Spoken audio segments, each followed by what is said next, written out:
Good morning third और fourth class. हम आज आपको क्या सिखाएंगे? अपठित अवबोधनम, मतलब कि किसी पैराग्राफ को हम बिना पढ़े, ठीक है, जो हमने क्लास में उस पैरे को नहीं पढ़ा है, अगर हम बाई चांस हम आपको कोई बिना पढ़ा, जो आपने चैप्टर में भी नहीं पढ़ा हो और वैसे भी नहीं पढ़ा हो, उस चैप्टर में से किसी दूसरे चैप्टर से उठाकर वो आपको कोई गद्यांश, कोई पैराग्राफ हम आपको यहाँ पर देते हैं, उसके नीचे क्या है, हम उसमें से आपको क्वेश्चन लिखते हैं, ठीक है। उसमें से क्या है, हम आपको क्वेश्चन बना के देंगे।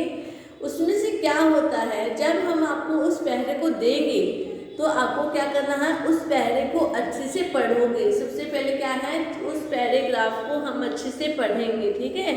उसके बाद जो हम उसके नीचे आपको क्वेश्चन देते हैं, ठीक है, प्रश्न उत्तर देते हैं।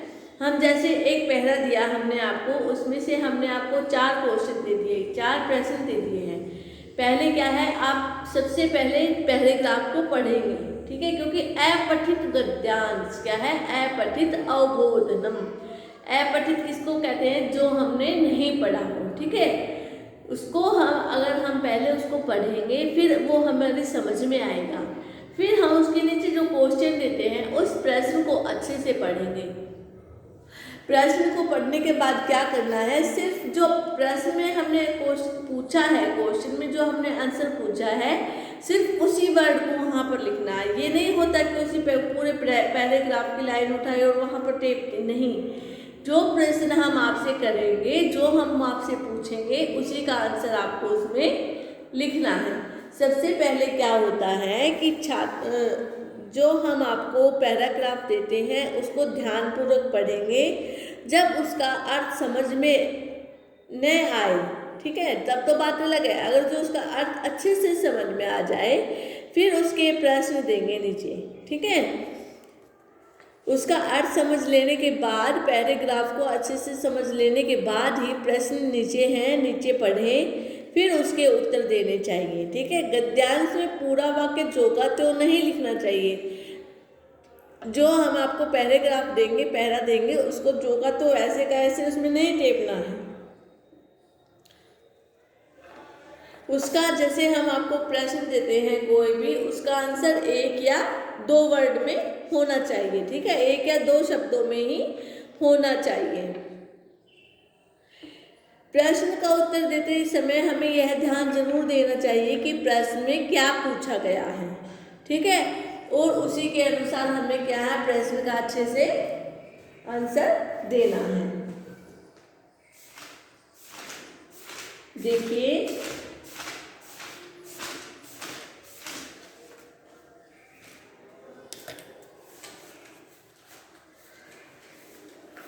आज क्या है, हम पहले आपको हिंदी में करवाएंगे।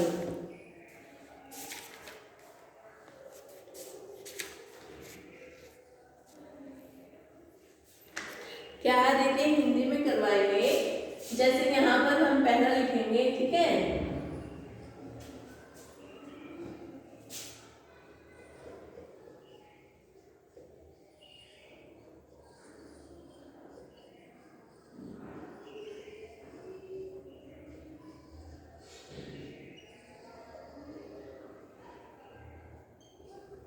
नारियल बहुत उपयोगी पेड़ है।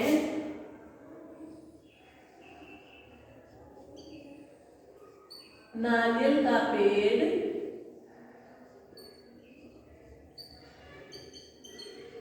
बहुत ऊंचा है, होता है।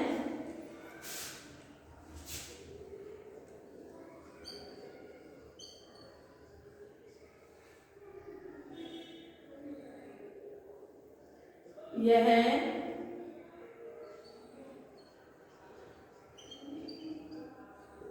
समुद्र के पास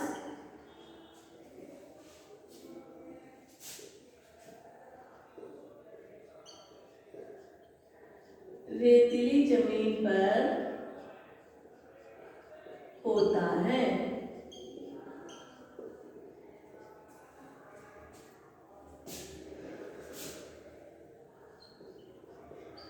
उगता है।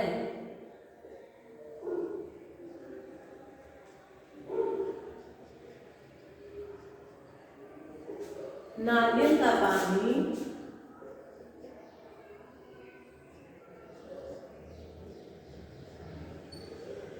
मीठा और स्वादिष्ट होता है।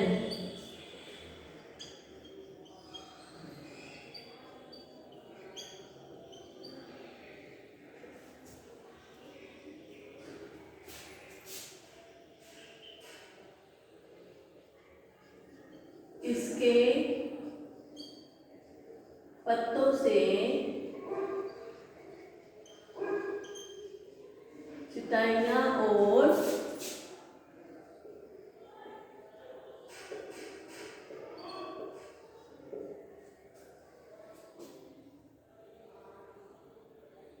टोकरी बनाई जाती हैं। टोकरियाँ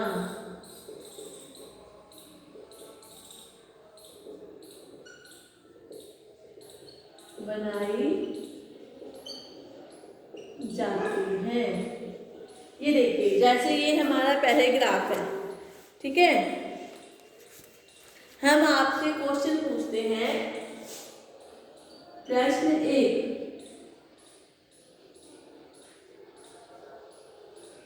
नारियल का पेड़ कैसा होता है?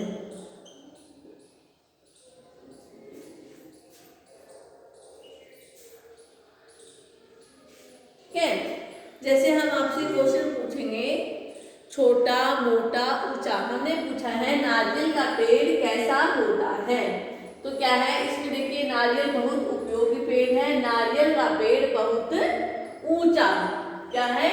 ऊंचा। तो क्या लिखेंगे आप? आंसर में लिखेंगे नारियल का पेड़ ऊंचा होता है। ऊंचा होता है, ठीक है। इस प्रकार से क्या होता है हमारा अपठित गद्यांश। ये जैसे हम आपको क्वेश्चन, जैसे आपका पेपर होता है, पेपर में हम आपको अगर देंगे अपठित गद्यांश, तो आपको क्या करना है? सबसे पहले गद्यांश को अच्छे से पढ़ेंगे, उसको समझेंगे, ठीक है। उसके बाद आप क्वेश्चन देखिए, क्या पूछा गया क्वेश्चन में? नारियल का पेड़ कैसा होता है? कैसा होता है? नारियल का पेड़ बहुत ऊंचा होता है, ठीक है। ऐसे ही हम आपसे क्वेश्चन पूछते हैं। क्वेश्चन नंबर 2 क्या है? क्वेश्चन नंबर 2 पूछते हैं।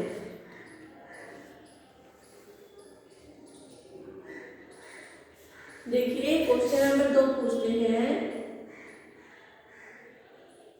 यह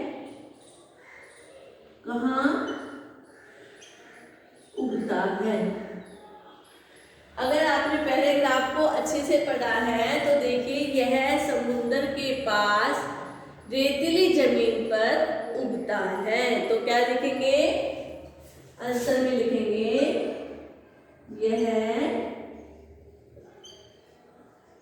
रेतीली जमीन पर उगता है, ठीक है। समझ में आया? थर्ड और फोर्थ दोनों क्लासों के लिए हैं। सभी ध्यान से देखें कि अपठित गद्यांश कैसे होता है। जैसे हम आपको कोई भी गद्यांश देते हैं, ठीक है, उसको क्या है, हम जैसे आपने वो बुक चैप्टर, जैसे हमने आपको 6 चैप्टर करवाए हैं, 6 चैप्टर में आपने चैप्टर नहीं पढ़ा है, हम उसमें से आपको या उससे अलग 7वें चैप्टर से कोई आपको पहले ग्राफ उठाकर देंगे, तो क्या करोगे आप? उसको ध्यान से पहले पढ़ोगे, हिचकिचाए नहीं, उसको अच्छे से पहले पढ़ेंगे, फिर उसको समझेंगे, फिर उसके प्रश्न को देखेंगे कि नारियल का पेड़ कैसा होता है। तो आप जो उसमें पूछा गया है सिर्फ उसी का आंसर देखना, कैसा होता है नारियल का पेड़, तो लिखेंगे नारियल का पेड़ ऊंचा होता है, ठीक है। अगला क्वेश्चन हमने आपसे पूछा, यह कहाँ उगता है? तो देखिए, नारियल बहुत उपयोगी पेड़ है, नारियल का पेड़ बहुत ऊंचा होता है, यह समुद्र के पास रेतीली जमीन पर उगता है। तो क्या लिखेंगे? रेतीली जमीन पर उगता है, ठीक है। आगे देखिए, जैसे आगे है नारियल का पानी मीठा और स्वादिष्ट होता है। आगे हम आपसे क्वेश्चन पूछ सकते हैं कि नारियल का पानी कैसा होता है? ठीक है, देखिए क्वेश्चन नंबर 3, नारियल का पानी कैसा होता है, कैसा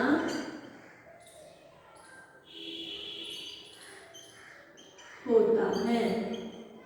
तो आप अगर आपने इसको पैराग्राफ को अच्छे से पढ़ा है तो आप क्या लिखोगे, नारियल का पानी मीठा और स्वादिष्ट होता है। क्या लिखेंगे, आंसर लिखेंगे नारियल का पानी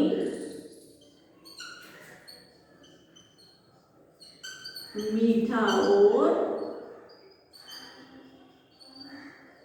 स्वादिष्ट होता है। ठीक है, क्या लिखोगे, नारियल का पानी मीठा और स्वादिष्ट होता है। सभी बच्चे अच्छे से पहले पैरे को पढ़ेंगे, फिर उसके प्रश्नों को पढ़ेंगे और फिर सोच समझकर उसके प्रश्नों का उत्तर देंगे। ठीक है क्लास, समझ में आया आपको इतना? सभी लिखेंगे इसको।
समझ में आया कि किस प्रकार से अगर हम आपको अपठित गद्यांश देंगे पेपर में तो आप किस प्रकार से उनके प्रश्नों के उत्तर लिखेंगे।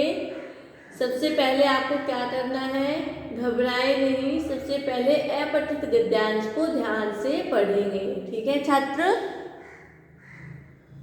सभी बच्चों के समझ में आया? सबसे पहले क्या होता है कि हम उस गद्यांश को, उस पैराग्राफ को अच्छे से पढ़ेंगे। ठीक है, अगर वो हमने पढ़ लिया और हमारे समझ में आ गया तो उससे क्या है, हमें कोई भी दिक्कत नहीं होगी। आज हमने आपको हिंदी में पैराग्राफ को समझा के दिखाया है, कल हम आपको क्या करेंगे, संस्कृत में पैराग्राफ देंगे, फिर उसके क्वेश्चन लिखेंगे, फिर पैराग्राफ को पढ़ेंगे, फिर उसके आंसर लिखेंगे। ठीक है क्लास, आपको भी समझ में आएगा? ओके क्लास, हमने फिर उसके आपको क्वेश्चन दिए थे, क्वेश्चन पढ़ा जैसे हमने नारियल का पेड़ कैसा होता है। अगर आपने पैराग्राफ को अच्छे से पढ़ा है, उसको समझा है, तो आप क्या लिखोगे, नारियल का पेड़ बहुत ऊंचा होता है।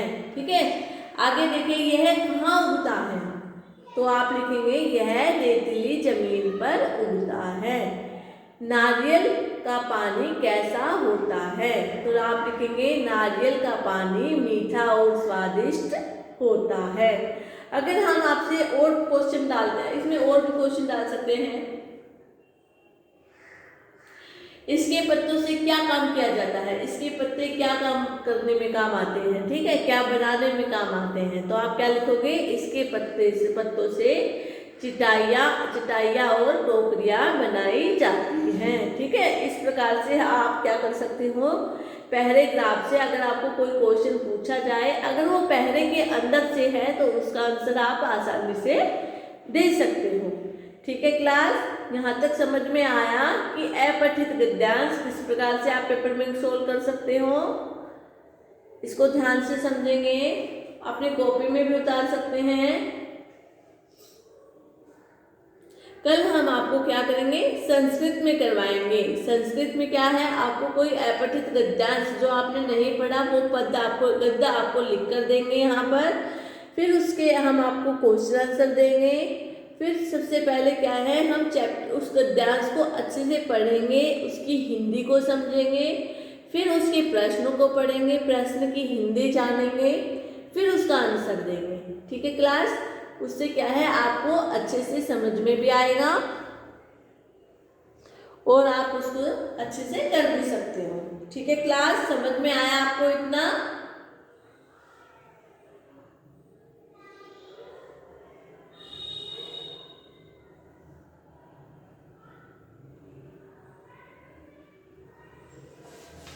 सभी बच्चे ध्यान दें।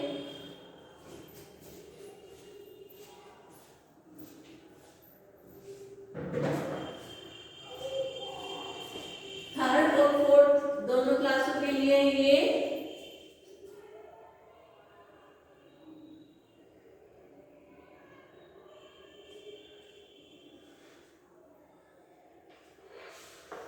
Okay class, thank you.